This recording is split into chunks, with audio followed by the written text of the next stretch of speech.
You are listening to the #1 podcast made by two guys 40 plus. We're going to make their wives become truck drivers. Don't look at me like that. That's a great idea. Thank you. I think that's one of the best ideas you've ever had. Thank you. After our discussion last week, I think that's something we should really pursue. They're paying top dollar. Yes. They can put, they can put the kids to sleep and then hit the road. Remember, I was telling that's you a about good the night one. driving? See, I wasn't even thinking that. I was going to say something else. Night shift probably get more money. There you go. Bonus. You wouldn't miss her at night? I'm sleeping. Well, you know what? We're going to get a female point of view, possibly on this, right after this. And we're back, and we'd like to bring in our favorite guest, Lauren Conlin. Hi, Lauren, how are you? I'm great. I'm so happy that I'm your favorite. That's so nice of you. Well, we're so happy that you were able to come on. I know we were talking earlier. You're just so busy right now. Well, yeah, I'm busy with the kids. My child's care is she's an actress, so she's been getting a lot of callbacks, and she's been calling out here a lot, which I'm very happy for her. But it's just a lot. Yeah, it's a lot to juggle with all this. I'm like, oh my gosh. And I went on a roller coaster on Sunday, and I got scared shitless and screamed my fucking head off. So my throat's killing me. A roller coaster? A roller coaster. Where was this? Yeah, at the American Dream Mall in Jersey, guys. Oh, you went there? Oh, yeah. How is it? I mean, the roller coaster, you have to be a complete freak to go on it. So, of course, I went on it. I love roller coasters. Yeah, this was insane. It was like the drop, it was straight up, and then the drop was like absolutely, I mean, they definitely had to clean up like poop off the seat because we all shit our pants. So what do you think? I mean, you heard our intro. What do you think? I mean, we've been talking recently about, the supply chain shortages and what's going on. And I think we came up with a brilliant idea that we're going to make our wives become truck drivers. That's really, really funny. I'm not okay with that idea. It's very in demand, and they're paying top dollar. I'm not okay with it. Why not? I think no. I think this is perfect. Now, my wife currently is not employed. Okay. But she does do the hardest job of all, and that's bring up the kids and run the household. Remember? Yes. Okay. My wife does 2 jobs. Oh, okay. So now you're sending her out for a third? Remember, she's got the morning with the nursery school, and then she's got the other job at, a couple nights a couple days. So now you're going to just send, and then overnight. Now we're going to ship her out. There you go. But my wife likes to drive. My wife likes to drive. She's got a big Suburban. She does good practice. So she's used to driving like a big rig. And I figure, with the supply chain shortages, she could really, it's really doing, something for society. Not only, can she make money, but she can help get those groceries on the shelf. I mean, if she wants to do it, then that is amazing for her. I just feel like she's not going to want to do it. I'm not disagreeing with you. That's not the way I would sell it, though. Oh, how are you selling it? How would you like to have your own personal private time for long periods? Long stretches of time. Oh, my goodness. Take a break from the kids, take a break from the house and all of your responsibilities. Just hit the open road. That's a good one. You don't have to have any responsibilities in the house. Just have to drive straight. Yeah, you see, I was. So what are you guys gonna have the responsibilities at the house? Because if that was the case, I'd be like, no, I'm good. I'll continue to run the house. I was gonna say, I was gonna make her. That I think it's a great job. Idea, and also if you can make me and the kids like dinners that we can have before you leave. But I didn't want to push it. I thought that would be pushing it too much. Yeah, that's pushing it just a little bit, but you know what? It's your ass that's on the line, not mine. So yeah, I know that's the problem. I don't think she'd go for it. You know what? You never know. You're right. You never know until you ask. So what's been going on with you? I see you're all over the place right now. I am all over the place. Well, you're not at one place right now. No, but you're all over the other place. So from WABC, they fired me. What was it? There was a nipple incident or something? I mean, if you really want to, I can't really get into it too much, but I think you can go back and watch the 922 segment on Bernie and Sid on YouTube, and then you can watch. That's what got me fired. There you go. That's what they said. That's what they said. Yeah. Supposed. So, I mean, I'm not even going to continue, but you know, I brought it up. They did fire.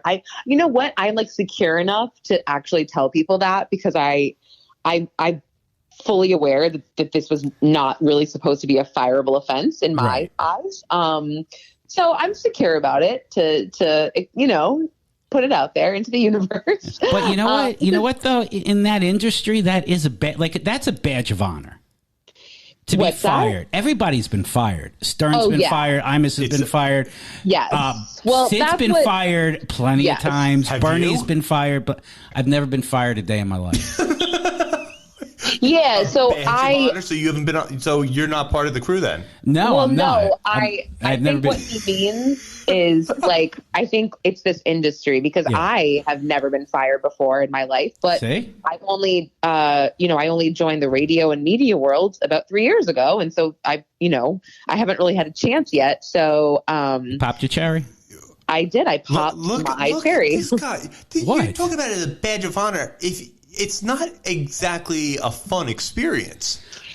No, it wasn't. It wasn't fun. I'll say that. The whole thing wasn't fun because I was like suspended at first, kind of in limbo, and then it's that corporate thing. What's that? Well, we go back and forth all the time. About. Well, put it this way. No, you have no idea. Lauren, he has no idea what he's talking about because he doesn't understand what it is to work at a larger organization, have people above you, and then get a tap on the shoulder, whether it's for doing something for your own job or, hey, we're letting you go. Like, he doesn't understand. Yeah, that. No, it really is okay. I think my one issue with like all of it is that not only sure, watch the segment. I made a mistake. Maybe it would be the best thing to say, but it definitely wasn't worth getting fired over. But, I don't run the company. They have a business to run. It's their decision. Right. I just also, I respect that. I guess I'm having, it's fine. I keep saying I'm over it, but it's like, they would say work on a weekend, work on Labor Day, can you cover this shift? I am a great employee. I would do it. Right. And also I made that office a hell of a lot more fun. No, I can see that. I'm sure. Everybody, like literally everybody's like, we miss you so much. And I'm like, no, I know. I would miss me too. But. I know. We do. No, that's what we miss you too. I mean, you have a great bubbly personality. Well, I could see you. I used to listen to you all the time when you were on there, and it just comes. It does. Your personality absolutely comes through on the radio. That's really sweet. Yeah, I don't know. They've got their specific taste in people and on air talent, and I'm definitely not part of their vision, and I definitely don't fit in their bubble. I think that is the main thing that you could kind of see if you look at the on-air talent now. Right. There's really not a place for me. I don't think that there's any under 40 females that like aren't ugly. Well, I mean, no, really, there's not. So that's how. Yeah. I mean, they genuinely skew to an older audience too. But my demo, believe it or not, and even on my Instagram, I mean, I would say my demo is like males over 45. You know what's so funny? We were discussing this last week after we absolutely insulted our whole audience. You would not believe, because we actually were looking, before you came on, we were looking at our demos. We skew 56% female. Oh, that's interesting. Yeah. Wow. And guess what? Our highest percentage age-wise is 60 plus. Really? Yeah. Oh. Yeah, we can't figure it out. I honestly don't get the female thing. I get the age thing, but not the female thing. Well, we kind of figured out it's his mother and my mother that's skewing the demos, so that's why. Wow. Okay, got it. Still, it's still too many. I mean, you can do the math. They're not skewing it that much. No, but still, like over our if you look at our total breakdown of age demo, it's like 52% is 60 plus. I think we have closet listeners. Maybe. Because closet listeners, that's really good. Remember when your wife found out about? Remember somebody was chirping in her ear about something you said on air? Oh yeah, that wasn't good. That was that didn't go over very well. No, it did not at all. And we're very big in the old age homes. Love it. Love Yes. it. As South it should be. and South Florida. Oh, wow. Okay. Yeah. Two Jews from New York. They're big in South Florida. What can I tell you? Good time. Yes, I see that. Yeah. So what else is going on? I saw you. Now you're doing Fox. You're a Fox News contributor. Yes, this really has so been, cool. no, thank you. It really kicked me into, I guess, high gear. And I guess I really loved my job there. I loved doing the news. I loved doing entertainment. So I was sad, but it really, it made me kind of get myself going and edit my resume and reel. And I just started getting really aggressive in the TV field. So I just started putting myself out there and finding names of bookers and networking, and then I made my debut on Fox and Sky News and News Nation, literally all in a week. It was actually really crazy. That's a roller coaster. Yeah, no, I mean, it's been great because they've been having me back. So that's what I want. I want to get a contract and keep continuing this, but I need some good childcare, guys. Can't help you there. But here's something. We can watch. But wait, hang on a second. Oh, perfect. I was just gonna say something. I wouldn't trust us. But see, here's something that Rob could not relate to. When you go out there and you speak with people and you interview, basically, because that's basically what you were doing. That was part of what I was doing. Right. Yeah, it's a reality check on your own skills. It's like an interesting, like I've noticed, like whenever I've gone on interviews over all the jobs, you kind of, it's like a reminder of everything that you've learned and experienced, and it's actually, I think, a very good thing. I mean, when I'm interviewing people, I feel like it's the people. Yeah, I mean, the people that are answering the questions, I feel like they have to worry more about it. For me, it's more of a conversation, and I feel like it's kind of what like God put me on this earth to do. So for me, it's a little different. Like I feel like I was just born to do this, so I can literally go into an interview for the most part. I mean, I used to not be able to, but I can go in and I can read like, one or two articles, one or two things about them, and I can, make it into a 45-minute interview that's like flows and, whatever. So, yeah. You see, we come in and totally unscripted. Yeah, I'm so impressed with that. Also, Jeff, this is the most I've ever heard you speak. Right.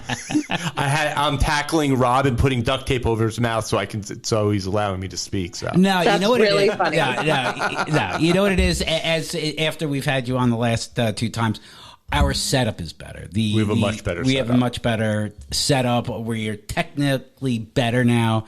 So that's why Jeff is actually able to speak. Look, we started. Why he's actually able to speak. Okay. We used to do it like a three-way remote, and now three-way remote. Is that what you call it? Yeah.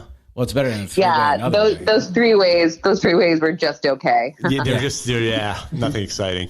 Yeah. Just okay. You guys need room to improve. I'm just kidding. To your wives, I'm just kidding. Okay. But I'm sure they'd agree with me. There's always room for improvement.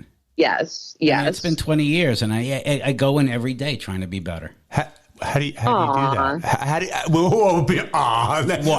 How do you try to be better? You're the boss. You're supposed to make everybody else around you better. No, I'm saying at home I'm not the boss. No, I'm talking about when you go in. Oh, into work? Yeah. I don't have to be better. That's why I have other people do it for me. You gotta. But I'm saying I'm saying in my marriage that I try to be better every day. I try to bring something new to the table. Oh, okay. That's nice. Your wife doesn't even listen to this. Why are you even saying this? Thank God. I'm trying to make myself listen to this. I was just 5 minutes ago. I was sending her on the road like 5 days a week as a truck driver. So now I'm just trying to like make up for it. This is the equivalent of like posting on Facebook on your anniversary how much you love your wife. And oh my gosh, that's the worst. Those are the worst. That is the worst. Or posting like leg day when you're working out. Like, shut up. Yeah. No. Because I'm telling you, that's automatic divorce. You know something's wrong. Something's going on. When you have to profess it on Facebook, you know something's going on behind the scenes. Oh, yeah. I totally agree with that. You're right. I agree. It's simple, happy anniversary, honey, but when they got to tell you, you got to pour your heart out, it's that's an automatic divorce, and a tattoo of your mate's name on your arm, that leads to divorce as well. Oh, that's terrible. I mean, my husband's never written a nice post about me, and I'm not mad. Don't No, you but I feel mean, like, I'm loved? not. No, it's fine. I'm not mad about it, but he Right. did put like a birthday post for me this year, just being like, happy birthday. But he literally put like truly the ugliest picture I've ever seen. Honestly, I was like, what? Like no makeup in the morning with the kids. I'm like, that's nice of you. I don't, okay. Like maybe there's a reason you don't do this. Wait, that's more than Jeff does. Jeff doesn't even buy his wife gifts. Oh, you don't even buy her anything? See, I've got a philosophy. People have heard me say this. If she wants something any time of the year, she can go get it. Why do we have to wait till the actual day? Because it's the thought. It's not the thought. It's the thought. Is she okay with this though, she's or perfectly fine? Well, then if she's okay with it, then that's cool. Years. Well, 19. Yeah, okay, 19 years. It's worked. It's worked. But you could be better. Well, if she's okay with it, I think that's fine. No, what she does is she'll walk in throughout the year. She'll go, "Oh, this is what you bought me for my birthday." I'm like, "Your birthday's not for another 5 months." But she goes, "This is my birthday present." Wow, say, you get off lucky. I mean, I'm not saying. Oh wait, I do shit like that too. Yeah, she does it to me all year long, so she's not suffering. What, Mr. Yeah, no, Mr. Jeff, I feel you on that. I do the same shit actually. Mr. Conlin's not a good gift giver. No, he's not. He's not great. But he's thoughtful, and he is okay. He's okay with me returning whatever he. Oh, okay. Yeah. So. I think 50% of it is, or 80% is. You just changed your statistics. Yeah, there? I was going backwards, but it's the thought. Don't you? What? So on your birthday, she doesn't buy you anything, even a card. No, we don't do cards. You don't even do cards? No. Oh, you see, here's my strategy. See, I pre-buy the card. And I come home and the card is written. You know how many times over the last couple of years I've come home, I've seen that my card that was bought for me, like was on that day. And as we're going out, like to dinner or whatever, she's filling it out. Right. So I got to one up, but I win the car battle. You just hit that. Oh point. my gosh, that's so funny. You got to win it somewhere. My son actually has it figured out the best. For Father's Day, he leaves a card in my bottom night table drawer, and he pulls it out. He hands it to me on Father's Day. So I read it, and then he puts it back in there, and it's there for next year. And he pulls it out again. Well, I don't even think that's a good idea now, because you know what? You can't probably if you try to buy one now, it's probably back ordered. Back ordered is probably like $20 for a card or something. Yeah, $20 and back ordered. Yeah, so it's on a container ship somewhere in the off the coast of California. That's great. How is everything in New York? Are the shelves still stocked there? I mean, we haven't been in.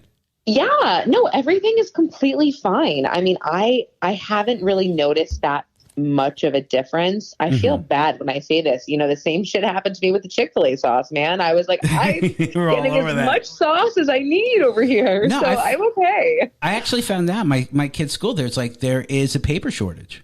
Oh, is there? Wow. Yeah. They're not giving out any paper, and they're actually now like using paper bags to give the kids lunch.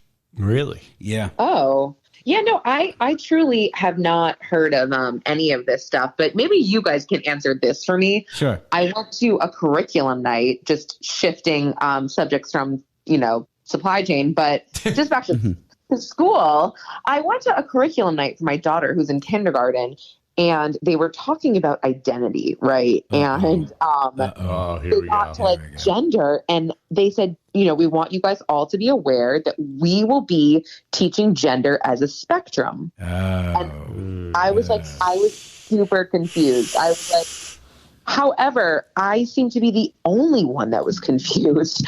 I was the only one to raise my hand. In what way were you confused? Are you confused about what they're teaching, or are you confused about your gender?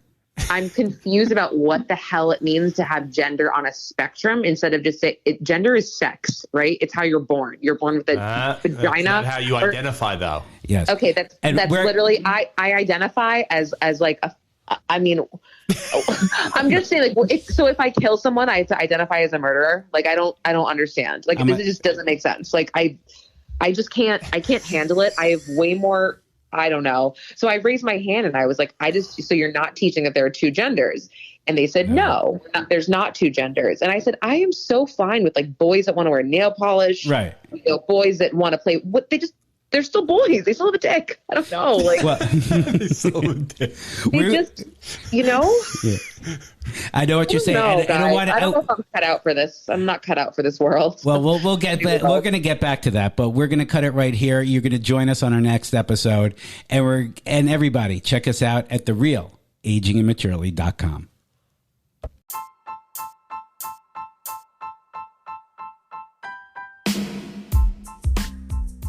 And that's going to do it for today's episode of Aging Immaturely. If you have a product that you would like to discuss on air, please email us at agingimmaturely@gmail.com. You can also follow us on Instagram and Facebook at Aging Immaturely.